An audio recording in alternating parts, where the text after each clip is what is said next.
हुकूमत के खिलाफ शदीद नारेबाजी की जा रही है। मुलाजमीन का कहना है कि उनको जबरी बरतरफ किया जा रहा है और साथ साथ उनकी मुलाजमीन की तनख्वाहों में इजाफा नहीं किया जा रहा और जबरी बरतरफी की जा रही है, उसको से बंद किया जा रहा है। इस वक्त मेरे साथ कॉर्पोरेशन के मुलाजिम मौजूद है।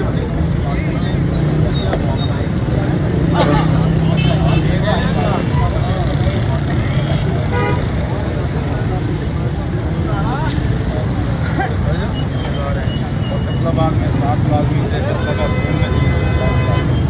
जिनको 15 तारीख को शाम को अचानक जो है अहकाम जारी किए गए कि जी आप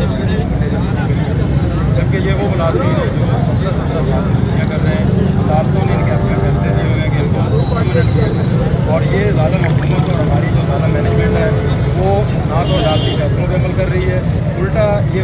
वाहद रमज़ानुल मुबारक 1970 के बाद कि हम नौकरियां देने के बजाय जो हमारे अपने मुलाजमीन थे उनसे रमज़ानुल मुबारक की और ईद की खुशियाँ भी छीन रहे हैं। हमारा ये मुतालबा है कि फौरी तौर पर ये जो इन्होंने आर्डर जारी किए 3000 मुलाजमीन के